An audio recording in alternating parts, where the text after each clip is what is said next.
നമ്മളൊക്കെ എന്ത് ലോലവും സൂക്ഷ്മവുമായ വികാരങ്ങൾ ഓർത്താണ് പരിതപിക്കുന്നത്. അപ്പോൾ വലിയ വലിയ നഷ്ടങ്ങളും ചൂഷണങ്ങൾക്കും വിധേയരാകുന്നവരോ? അവരുടെ ഹൃദയവും നമ്മുടെ പോലെയല്ലേ? ഈ ലോലത അല്ലെങ്കിൽ സൂക്ഷ്മത തന്നെയാണ് ഗുണദോഷം വിവേചനം ഉണ്ടാക്കുന്നത്. സെൻസിറ്റിവിറ്റി ഇല്ലാതെ ഒരാൾ വിശപ്പ് മാറ്റാനോ മറ്റോ ഒരു മൃഗത്തെ കൊന്നു തിന്നുമ്പോൾ അവിടെ ഫീലിങ്സ് ഇല്ല. വളരെ ലോലനായ ഒരാൾക്കത് പറ്റില്ല. അയാൾ ഭയങ്കരമായി വിഷമിക്കും. മൃഗം ഏതിനും ചാവുക തന്നെ ചെയ്യുന്നു. മൃഗങ്ങൾ ഒന്നും അത്ര സെൻസിറ്റീവ് അല്ല എന്ന വിശ്വാസം ഏറെക്കുറെ ഒരു ആശ്വാസം തരും. മനുഷ്യനായാലും മൃഗമായാലും ഒരുപാട് സെൻസിറ്റീവ് ആകുന്നത് ദുഃഖത്തിന് കാരണമാകും.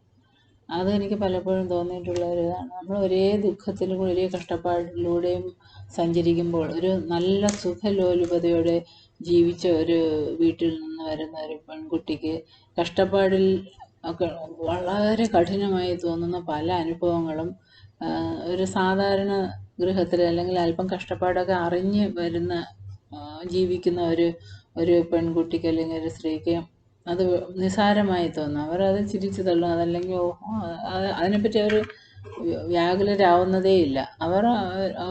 അവർക്കത് നിഷ്പ്രയാസം കടക്കാനാവും.